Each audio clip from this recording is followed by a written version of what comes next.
کچھ رشتوں میں حساسیت زیادہ. نوجوان میری بات پر غور کریں. یہ ہمیں سارا کفر کہتا ہے، سارے مشرک کہتے ہیں، تانے دیتے ہیں کہ مسلمانوں تم حضور کے نام پر اتنے جذباتی کیوں ہوتے ہو؟ تو ہم انہیں بتاتے ہیں کہ رشتے سارے ہی ہیں، پر ہمارا نبی پاک سے جذباتی رشتہ ہے. اور اس رشتے کی حساسیت قرآن پاک نے ان لفظوں میں بیان کی کہ النبی اولیٰ بالمؤمنین من انفسہم. فرمایا یہ جو نبی ہے نا، یہ مومنوں کے ان کی جانوں سے بھی زیادہ قریب ہے. یہ زیادہ قربت ہے، اس رشتے میں حساسیت ہے. اور نبی پاک علیہ السلام کا امت سے تعلق کس طرح کا ہے؟ عزیز علیہ ما عنتم. فرمایا مشکل میں تم پڑو تو تکلیف میرے محبوب کو ہوتی ہے. یہ کبھی اماں کہتی تھی نا کہ بیٹا کھا لے تو ماں کا بھی پیٹ بھر جاتا ہے، تو لوگ کہتے تھے یہ شاعرانہ بات ہے. یہ لوگ تنقید کرتے تھے یہ کیسے ہو سکتا ہے، کسی کی تکلیف کسی کو ہو. لیکن قرآن نے اس مضمون کو کھول دیا. فرمایا ایک رشتہ تمہارا ایسا بھی ہے کہ عزیز علیہ ما عنتم، مشکل میں تم پڑتے ہو، گراں میرے محبوب پہ گزرتا ہے. حریص علیکم، فرمایا کریم تو تمہاری بھلائی چاہنے میں جلدی کرتے ہیں. وبالمؤمنین رؤوف الرحیم، وہ مومنوں پہ رؤوف بھی ہیں اور رحیم بھی ہیں. نوجوانوں غور سے سننا میری بات. آپ کو نا اس مضمون کی درجنوں حدیثیں ملیں گی کتب احادیث میں، درجنوں. حضور فرماتے ہیں میرا جی چاہتا تھا. جب کسی کام کو میرا اور آپ کا جی چاہتا ہے تو پھر ہم پرواہ نہیں کرتے، من کی مرضی پوری کرتے ہیں. صحیح کہہ رہا ہوں؟ یعنی میرا جی چاہتا ہے تو پھر میں وہ کام چھوڑ جاؤں؟ حضور فرمانے لگے میرا جی چاہتا تھا ہر وضو کے ساتھ مسواک ضروری قرار دے دوں، جی چاہتا تھا، لیکن تمہیں تکلیف ہوگی لہٰذا میں اسے ضروری قرار نہیں دیتا. فرمانے لگے میرا جی چاہتا تھا کہ میں دیر سے عشاء کی نماز پڑھاؤں، لیکن اس لیے نہیں پڑھاتا کہ تمہیں تکلیف ہوگی.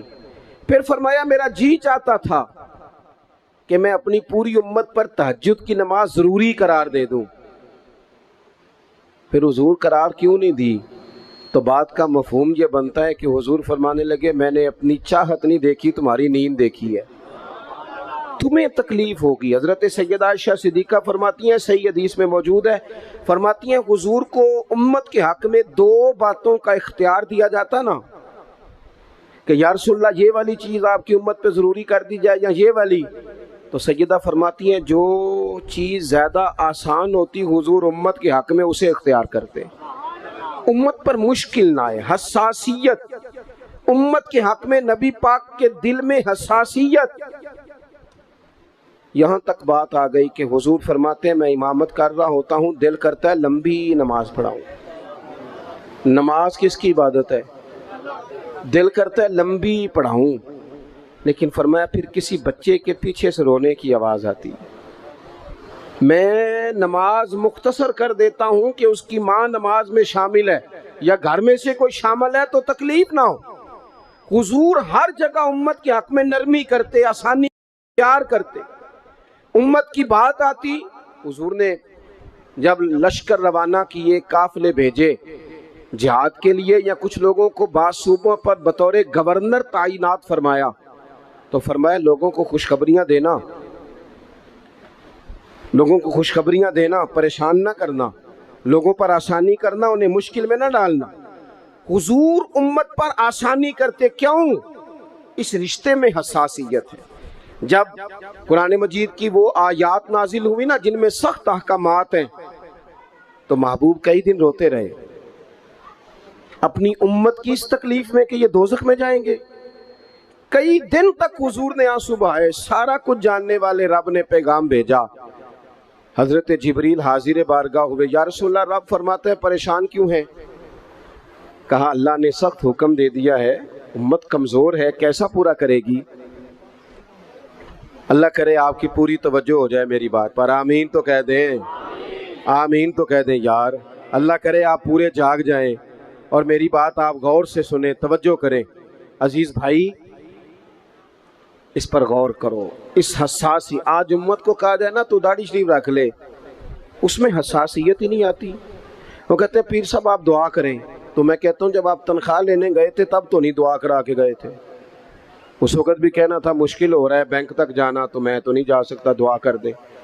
جب آپ مال حاصل کر رہے تھے کسی جگہ تھے, وہ تو بڑی آسانی سے آپ نے لے لیا, اور داڑھی کے لیے پہلے آپ کو وظیفہ دیا جائے, دعائیں کی جائیں, آپ کے لیے چلہ کیا جائے, پھر آپ سنت شریعت کی طرف آئیں گے.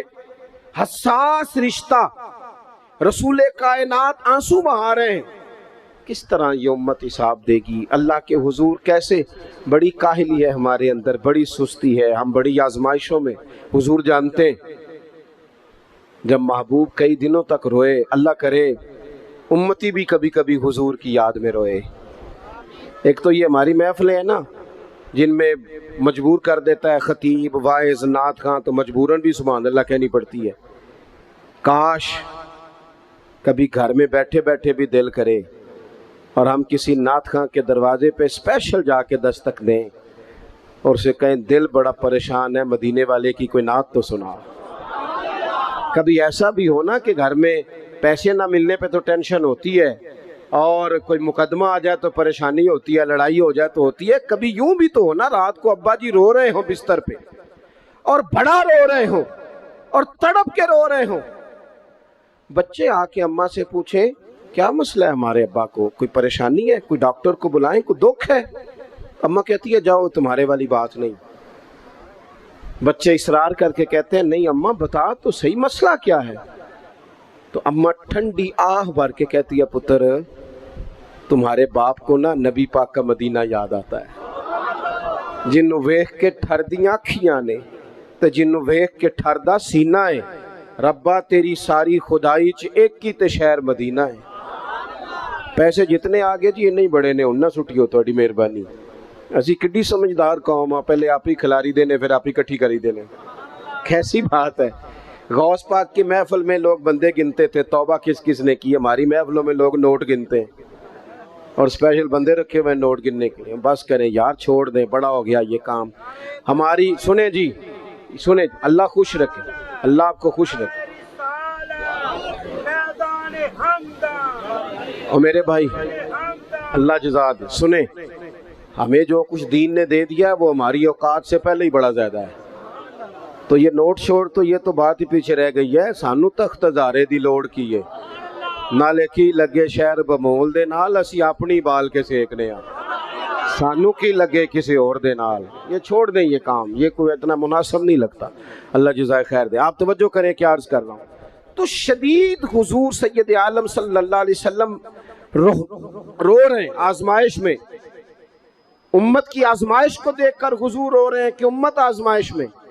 حضرت جبریل نے جا کے عرض کی یا رسول اللہ وہ جو خاص حساسیت ہے نا حضور کی طبیعت میں امت کے حق میں, اس کے لیے حضور رو رہے ہیں.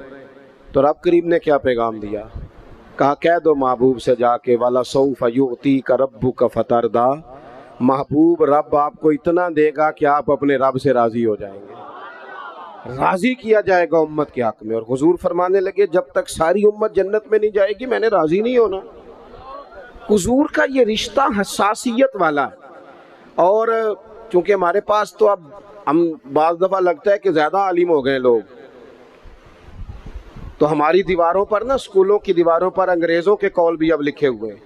تو کئی دفعہ پوچھنے کو دل کرتا ہے انتظامیہ سے کہ حدیثیں ساری یاد ہو گئی ہیں بچوں کو, جو تمہیں اب قولوں کی ضرورت پڑ گئی وہ بھی غیروں کے اقوال تک تم آ گئے ہو. اس قوم کو تم نے حضور کے فرامین سارے سنا لیے. او خدا کے بندو, حضور نے تو اتنا حساس کر کے یہ رشتہ بتایا ہے کہ باریک باریک نقطے بھی سمجھائے. یہ کام نہ کرنا دوزخ میں چلے جاؤ گے, یہ کام کرنا تمہارا فائدہ. ایک ایک بات کھول کے بیان کی. امت کے پاس ٹائم ہی نہیں ہے حدیثیں پڑھنے کا, وقت ہی نہیں ہے. ہمارا تو مزاج بن گیا نقطے سننے سنانے کا. نقطے وہ ہمارا نقیب محفل اسٹیج پہ بھاگ کے ادھر جاتا ہے, پھر بھاگ کے ادھر آ جاتا ہے. وہ کیوں لگا کہندا میں جملہ دین لگا. او خدا کے بندے تو جملہ رہن دیکھا, تو کوئی آیت دے, تو کوئی حدیث پاک پڑھ. اور پھر وہ بعض اوقات میں تو چونکہ کمزور سا بندہ ہوں تو وہ جب 50 کو دفعہ کہتے ہیں نا تیار ہو جو جملہ دین لگا, تو ایسے لگتا ہے جملہ نہیں آئے گا, کوئی ایٹم بم بھی آئے گا. भाई तू दे दे जो तूने देना, इतना परेशान तू किस बात का हो गया। और फिर सारे कह रहे हैं, जितने आए नकीब, नात खां, खतीब, सब कह रहे हैं सारा कुरान हुजूर की तारीफ है। तो फिर पढ़ना चाह रहा है तू भी, तू पढ़ कोई भी नहीं रहा, कह ही जा रहा है। अपनी जिंदगी के अंदर हुजूर ने जो हमें असबाक दिए, जुमे वाले दिन टाइम पे मस्जिद जाया करो। मौलवी नकम्मा भी हो ना मेरी तरह का, आप वक्त पे जाएंगे तो वो जल्द तैयारी शुरू कर देगा। आप आखिरी 10 मिनट जाते हैं तो वो क्या मौलाना दीवारों को तकरीर सुनाए? तैयारी करें, हुजूर के फरामीन सुने। और नबी पाक सल्लल्लाहु अलैहि वसल्लम ने जहां जहां हमें असबाक पढ़ाए हैं, वो उस रिश्ते की हसासियत को देखें, क्योंकि हुजूर ने बड़ा हसास रिश्ता बनाया उम्मत से, तो फिर उम्मत के दिल भी हुजूर के हक में बड़े हसास हैं। अपने मिजाज के लिहाज से ना नरम तबीयत के आदमी हजरत सिद्दीक अकबर। कुछ लोग नरम होते हैं ना बेचारे, जो गया मान ली, जो गया मान ली, उनको लोग तंग भी बड़ा करते हैं। ये भी मैं आपको बता रहा हूँ। वो जिस बंदे का पता होता है ना कि जनाब इसके पास गए तो ये अक्सर तारे शाट भी रहती हैं, तो वहाँ ज़रा जाते भी लोग थोड़ी एहतियात करते हैं। हज़रत अबू बकर सिद्दीक तबन नरम तबीयत के थे, कुशादा रुई, खंदा पेशानी मिजाज का हिस्सा था। वो देर तक सब्र करने के आदी थे। लेकिन एक दिन उनके वालिद आए, जनाब अबू काफा रदी अल्लाह ताला अन्हु, बाद में उन्होंने कलमा पढ़ा। वो एक दिन हुजूर की बारगाह में शिकायत लेके आए। अब किसी उस बंदे की शिकायत आ जाए ना जिसकी तवक्को ना हो, जिससे तवक्को ना हो। वो किसी ने कहा था ना कि तुझसे शिकवा नहीं बेवफाई का, पर तुझसे उम्मीद बेतहाशा थी। तेरे ऊपर उम्मीदें बड़ी थी, तो तूने ये जो काम किया ना, ये थोड़ा अजीब लगा है, तुझे नहीं करना चाहिए था। कोई और कर देता तो चलो बात इतनी सख्त नहीं थी, तुझे नहीं करनी चाहिए थी, तेरी बनती नहीं। हजरत सिद्दीक अकबर तभी तौर पर नरम आदमी, लेकिन उनके वालिद आए हुजूर की बारगाह में, और बुजुर्ग हैं और नाबीना हैं और लाठी थामे हो, और उन्होंने बड़ी अजीब बात की। कहा या रसूलल्लाह हद हो गई, आज तो अबू बकर सिद्दीक ने मुझे थप्पड़ मारा है, थप्पड़ मारा है। ये अभी वो मुसलमान नहीं थे, शिकायत आई। करीम महबूब अलैहिस्सलाम के गिर्द जितने लोग खड़े थे महवे हैरत हो गए कि अबू बकर सिद्दीक ये काम करेंगे। हुजूर ने फरमाया बुलाओ ना जनाब सिद्दीक को। हाजिर बारगाह हो गए, हाथ बांधे, नजर झुकाई है। हुजूर ने फरमाया अबू बकर, लोगों को तो यकीन ही नहीं आ रहा, तुमने थप्पड़ मारा बाप को? खामोश खड़े, खामोश। करीम ने फरमाया अबू बकर सुन रहे हो मैंने क्या कहा, बाप को मारा है? चुप खड़े। तीसरी दफा हुजूर ने फरमाया बोलते क्यों नहीं? उन्होंने ना गर्दन उठाई, आंसू टप टप दाढ़ी पे गिर रहे, रो के अर्ज करने लगे या रसूलल्लाह, बाप से कहें खंजर लेके मेरा गला काट दे, मैं सी नहीं करूंगा, पर इसने ना आज आपके बारे में बात की है, आपकी शान अक़दस के बारे में कच्चा जुमला बोला है, आपके बारे में कमजोर बात की है। या रसूलल्लाह मैं सारा कुछ सह सकता हूं, पर आपका और मेरा रिश्ता, हुजूर आपकी और मेरी बात, तन तंदूर ते हड्डियां बालन, असी हावां नाल तपाया, कप कप मुकियां पेड़े कीते, उतों इश्क पलेथन लाया, तन दा सालन ते मन दी हांडी, लूण सबर दा पाया, गुलाम फरीदा मैं सारी तेरी। तेन वजह यकीन नहीं आया?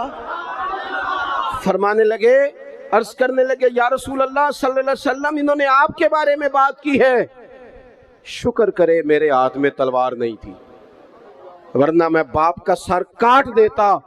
इसलिए कि हर चीज बर्दाश्त है, महबूब की शान के बारे में कोई बात करे ये उम्मत को बर्दाश्त नहीं होती। हम ये कैसे कबूल करें, कैसे इस बात को कबूल करें? अजीज भाई, इस रिश्ते में हसासियत आप देखें, सहाबा ना उस हसासियत, और सिर्फ नामूसे रिसालत के मसले में नहीं, हर मसले में वो हुजूर के हक में हसास थे। हमें हर मसले में ही हसास होना है। तवज्जो है आपकी मेरी बात पे? मुझे आपकी गर्मी का बड़ा सख्त एहसास है, और जो लोग बड़ी तकलीफ में बैठे हैं ये भी मुझे इस बात का भी अंदाज़ा है। मैं कोई बात लंबी नहीं करने वाला, बात बड़ी जल्दी ख़त्म करने लगा हूँ। अल्लाह के महबूब जुमा पढ़ा रहे थे, तो एक आदमी खड़े हो गए, तो महबूब ने फरमाया बैठ जाओ। नाम नहीं लिया। हजरत अनस बिन मालिक कहते एक बंदा दरवाजे के बाहर था, उसके कानों में आवाज़ गई तो मस्जिद के बाहर ही बैठ गए। एक कभी पिछली गली में थे, उनके कानों में आवाज़ गई बैठ जाओ, तो वो वहीं बैठ गए। जिसने जहां सुना ना बैठ जाओ वो वहीं। महबूब ने जुम्मे की तकमील के बाद पूछा तुम कहाँ थे, तुम कहाँ थे, तुम कहाँ थे? या रसूलल्लाह आपने कहा था बैठ जाओ, आपने कहा था बैठ जाओ, तो मैं बैठ गया। महबूब अलैहिस्सलाम मुस्कुरा के फरमाने लगे तुम्हें कब कहा था, तुम्हें कब कहा था, तुम्हें? मैंने तो उसे कहा था। कहा या रसूलल्लाह आपने नाम तो नहीं ना लिया। सानू ते कैद सजन दा गहना है, ते ओ जिंज रखे उंज रहना है। और हमने न कभी कतरे पे गौर किया और न दरिया देखा, बस जहां तेरी झलक देखी वहीं डूब गए। सानू ते कैद सजन दा गहना है, ओ जिंज रखे। उसने कहा बैठ जाओ, तो चुप करके बैठ गए, बात खत्म हो गई। महबूब पाक ने फरमाया देखो ना, हुजूर नमाज पढ़ा रहे थे तो दौरान नमाज ख्याल आया कि या अल्लाह किबला बदल जाए ना। और वो किबला ऐसे नहीं था कि इधर इधर को कर ले, आप मस्जिद किबला तैन जाएं, मुंह इस तरफ था और करना था उस तरफ। तो महबूब ने 2 रखते इधर मुंह करके पढ़ाई। ये रिश्ता हसास है ना, इसमें बहस नहीं। और शरीयत का जब कोई हुक्म आए तो फिर उसमें बहस कैसे मोमिन कह लेता है कि मैंने ठहर के दाढ़ी रखनी है? ये कैसे कह लेता है कि मैंने शरीयत पे अमल जरा ठहर के करना है? जरा ये तू कैसे कह लेता? तुझे हुजूर का पैगाम मिल गया और तू अभी तक कह रहा है जरा ठहर के, ये कैसे हो गया? ये तूने सोच कैसे लिया? इतना हसास। अम्मा बात कहे ना, अम्मा पुत्र 2 दफा तवज्जो ना करे तो अम्मा कहती है तू मेरी भी नहीं सुनता। 4 दफा पीर साहब को कहना पड़े तो हजरत शेख बिगड़ जाते, कहते जा दौड़ जा, इतनी दफा कहा तो सुनता ही नहीं। मेरी तरह का छोटा मौलवी जो सवेरे अलीफ बा ता सा पढ़ाए, उसका बच्चा सबक पढ़ते मुंह इधर कर ले तो थप्पड़ मार देता है, कहते हो मैं तेनू सबक पे पढ़ाना, तकना किधर है? और यहाँ उम्मत का ये हाल है कि वो हुजूर का पैगाम भी तवज्जो से ना सुने, वो शरीयत इस्लामिया की बात पर भी गौर ना करे और दीन पर अमल करने में ठहर के जरा ठहर के जरा ठहर के। सूद हराम है, वो कल भी हराम था, आज भी हराम है और कयामत तक हराम है। बीबी पर पर्दा जरूरी है। अगर कायनात की सबसे आला बीबियों ने पर्दा किया है तो इन बीबियों के लिए भी पर्दा जरूरी है। और अगर नाबीना सहाबी आए और नबी पाक कहें अपनी अज़वाजे पाक से कि पर्दा करो, या रसूलल्लाह वो तो नाबीना है, फरमाया तुम्हें तो नजर आ रहा है ना। तो अगर जिनको कुरान माँ कहते हैं उनका पर्दा जरूरी है, तो पीर साहब से भी औरत का पर्दा जरूरी है। उस पीर से को तू शर्म कर, तू हया कर, शरीयत का पास कर। ये कैसे होगा कि तू बेपर्दा आके बैठ गया औरतों के बीच? किस तरह हो गया तू? कहां से वो तुमने दीन सीखा? इसमें शरीयत इस्लामिया का ही पास नहीं। आला हजरत बरेलवी रहमतुल्लाह अलैह पीलीभीत में किसी ने दावत दे ली, को शेख थे, तशरीफ ले गए तो औरतों के बीच बैठ के बेपर्दा तावीज़ बांट रहे थे। फाजले बरेलवी वापस आ गए, उनको किसी ने कहा वो आपके मेहमान तो जा रहे हैं, तो वो पीछे से दौड़े आए तो कहने लगे जनाब कुछ तो लिहाज करें, आप जा रहे हैं? फरमाने लगे मैं नहीं जाता, आता वापस जा रहा हूँ। कहा कुछ तो लिहाज करें। फरमाने लगे तू शरीयत का लिहाज नहीं करता, मैं तेरा लिहाज करूँ? लेकिन वो भी कमाल ही बंदे थे, कहने लगे जी मैं तौबा करता हूँ, आज के बाद ये काम नहीं करूँगा। फरमाया तू तौबा करता है तो फिर सीने से लग, फिर चलते हैं, फिर तो बात खत्म हो गई। तो मेरे अजीज, नबी पाक के सहाबा हर मसले में हुजूर सैयद आलम की हर तालीम पर अमल करने में हसास थे। इस तरफ 2 मुंह करके रखते पढ़ाई, अगली 2 रकतों में चेहरा उधर कर लिया, किसी ने नहीं पूछा हुजूर ये क्या हुआ। उन्होंने कहा बस ठीक है, जिधर हुजूर का चेहरा हमारा भी उधर ही चेहरा। अपनी जिंदगी में ये वाला हुस्न पैदा करें। शरीयत के मामले में, नबी पाक की मोहब्बत के मामले में लै तो लाला छोड़ दें, अगर मगर छोड़ दें, करेंगे देखेंगे हो जाएगा, फलानी देर के बाद ये काम छोड़ दें। अमल करना है तो बस फिर 100% करना है। आखिरी बात ये कि आपने दस्तार फजीलत की है तालिब इल्मों की। अल्लाह कुरान मजीद में फरमाता है वकुर रब्बी ज़िदनी इल्मा, ऐ महबूब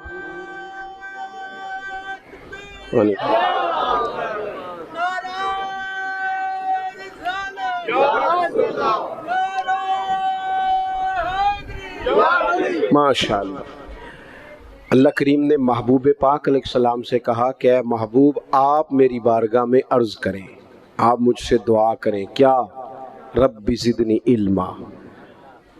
सिर्फ आयत का तर्जुमा अगर आपकी समझ में आ जाए, मफ़हूम आयत, रब कहता है महबूब मुझसे कहिए रब्बी ज़िदनी इल्मा, या अल्लाह मेरे इल्म में इजाफा कर दे। यकीन की बात है, वअल्लमा कमा लम तकुन तअलम। रब कहता है जो नहीं पता था सारा हबीब को सिखा दिया। उन्हें अल्लाह ने गैब के खजानों की कुंजियां दे दी, लेकिन फिर भी कहा मुझसे आप अर्ज करें या अल्लाह मेरे इल्म में। ये एक माना इसका उलमा ने ये भी लिखा है कि यहाँ तालीम उम्मत भी है कि उम्मत हर वक्त दीनी उलूम के लिए कोशिश करती रहे, बन के ना बैठ जाए कि मैं अब पढ़ गया हूँ। सारी जिंदगी सीखें, और सीखें तो बहस करने के लिए नहीं, अमल करने के लिए। बहस करने के लिए नहीं। हुजूर सल्लल्लाहु अलैहि वसल्लम ने फरमाया जिसने दीन का इल्म इसलिए सीखा कि जाहिलों पे रोब जमाएगा, उलमा से बहस करेगा, उसे तो अल्लाह जन्नत की खुशबू भी नहीं देगा। दीन का इल्म सीखना है तरबियत के लिए। हम वो दीन सीखेंगे फिर उस पर अमल करेंगे। हमारे यहाँ ना दीनी इल्म सीखने का ज़ौक़ नहीं, शौक़ नहीं। मैं अल्हम्दुलिल्लाह, हम तो अहले तसव्वुफ़ के ग़ुलाम हैं, और तरीक़त के बग़ैर कैसे हम समझते हैं कि आगे बढ़ेंगे। कुरान और सुन्नत का निचोड़ ही तो हमारे सूफिया ने हमें दिया है, लेकिन जो चीज़ें असल हैं उन पर भी तो गौर करने की ज़रूरत है ना। यहाँ एक बुज़ुर्ग बिठा दिए जाएं, बड़े नेक पारसा, तस्बीह दे के, बड़े अच्छे हैं, बड़े नेक हैं, पर हैं अनपढ़। और एक तरफ मौलाना को बिठा दिया जाए कि आप मिशकात का दर्स दें, तो ज़्यादा कौम किधर जाती है? तस्बीह वाले बाबा जी की तरफ, क्योंकि वो जुब्बे कुबे में बैठे हैं। लेकिन हुजूर ने हमें सोच क्या दी है। नबी पाक मस्जिद में आए तो दो जगह पे लोग बैठे थे मस्जिद में। एक जगह पे बैठ के अल्लाह की याद हो रही थी, एक जगह पे बैठ के एक बंदा दर्स दे रहा था।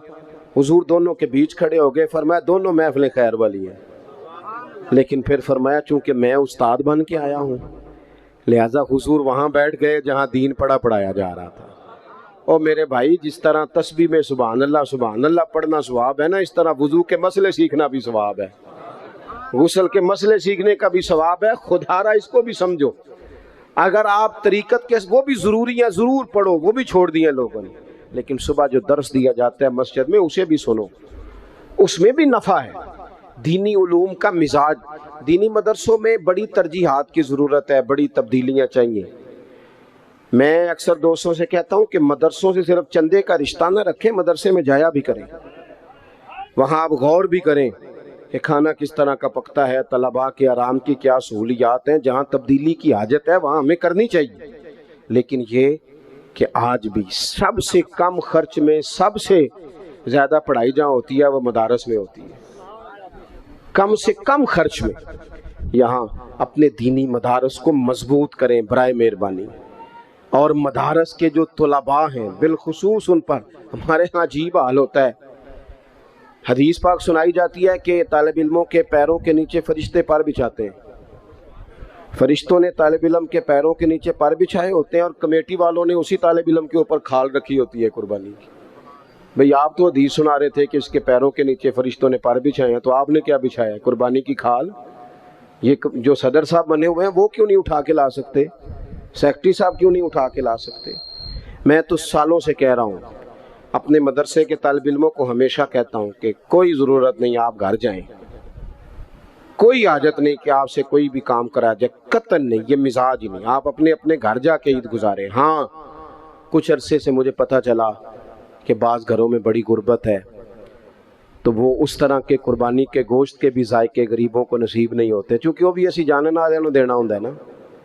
जिधरों मैनू उठता है मैं उन्होंने गां का कल्लिया, फिर किसी ने फ़ोन करता है तुसा जो कि इकट्ठा किया है तो वो भी कल्लिया जे, वो बस कर दे। और फिर एक और बात भी, महंगाई बड़ी ज़्यादा है मुल्क में, हमें एक दूसरे का ख्याल करना चाहिए। लेकिन कौन रोना रो रहा है महंगाई का? वो बंदा रो रहा है जो हर तीसरे दिन छोटा गोश्त खाता है। सारा साल रब ने उसे दिया है तो उसने नहीं कहा महंगा मैंने नहीं खाना। साल के बाद उसे अल्लाह ने कहा एक मेरे राह में भी कुर्बान कर, तो कहता महंगा ही बड़ा है। भाई तू सारा साल खाता रहा तब तो नहीं, तूने कहा महंगा था, अब देने की बारी आई है। तो یہ حکومتیں جتنی ہیں نا کام کر رہی ہیں، جو پہلے گزری ہے، یہ آئی ہے، جتنی سیاسی جماعتیں اللہ ماشاء اللہ جو حکومت کر چکی ہیں یا کر رہی ہیں، مجھے تو ان سے کوئی امید نہیں یہ قوم کا کچھ سوچیں گے۔ یہ تو نمبر پلیٹیں بدلتی ہیں، انجن بھی وہی پرانے اور اندر بھی سارا کچھ وہی، ان سے تو کوئی توقع نہیں۔ البتہ ہمیں چاہیے کہ ہم ایک دوسرے کا ہاتھ تھامیں۔ عید پہ 3 دن عید ہے تو ایک جوڑا خرید لیں، ایک جوڑے میں 2 پرانے استعمال کر لیں، لیکن تھوڑا سا کم کریں خرچہ، اور تھوڑا دیکھیں ہماری گلی میں کون غریب بستا ہے۔ اگر ہم ووٹوں والے دن لسٹیں بنا سکتے ہیں نا کہ کدھا ووٹ کتھے ہوئے تو وہ بندہ ایسے لے کتھے ہوئے، وہ اگر چھوڑ کے علاقہ چلا گیا تو وہاں سے جا کے لوگ کھینچ کے لے آتے ہیں کہ نہیں؟ تھوڑا علاقہ چنگا میرے خیال اتنے انج نہیں ہوندا، تسی بول دے نہیں نا، ہاں پہنچ جاتے ہیں نا ادھر سے کہ آپ آئیں جناب، وہ کرتے ہو نا، ساری لسٹیں بن جاتی ہیں، پتہ چل جاتا ہے۔ یہ کیوں نہیں پتہ لگتا کہ کیڑے گھر آج روٹی نہیں پکی؟ یہ کیوں پتہ نہیں چلتا کہ فلانا مقروض ہے، اسے کوئی جینے نہیں دے رہا؟ مقروض کو تو زکوٰۃ بھی لگتی۔ اگر ووٹوں کی لسٹیں بن جاتی ہیں تو یہ لسٹ نہیں بن سکتی قربانی کس کس نے نہیں کی۔ خدا را ایک دوسرے کا بازو تھامیں۔ ہم تو اس محبوب کے ماننے والے ہیں جنہوں نے کہا کہ جس کا پڑوسی بھوکا سو گیا وہ تو اللہ رسول پہ ایمان ہی نہیں لایا۔ یہ کیسی بات ہے کہ ہم لوگ کھل کے کھائیں اور دائیں بائیں ہمارا خیال ہی نہ جائے؟ تو 3 باتیں عرض کی ہیں۔ سب سے پہلے تو نبی پاک سے ہمارا احساس والا رشتہ ہے، شریعت پر فوراً عمل کرنا چاہیے، ہمیں اپنے آپ کو پوری کوشش میں لانا چاہیے۔ دوسری بات، دینی علوم کی رغبت کریں، مسائل کو سیکھیں، ان پر عمل کریں، پوچھیں جس بات کا نہیں پتہ۔ حضور علیہ السلام نے فرمایا سوال جو ہے یہ جہالت کو ختم کرتا ہے، پوچھ لیں سوال ادب کے دائروں میں۔ اور تیسری بات یہ کہ اپنے ارد گرد خیال کریں، غرباء کا، مساکین کا، یتیموں کا، ناداروں کا، ان لوگوں سے پیار کریں۔ ان سے پیار کرنا بھی مدینے والے کا طریقہ ہے، یہ بھی ہمیں حضور کی سنت کے قریب لے جائے گا۔ اللہ تعالیٰ میری اور آپ کی حاضری قبول فرمائے۔ آخر دعوایا ان الحمدللہ رب العالمین۔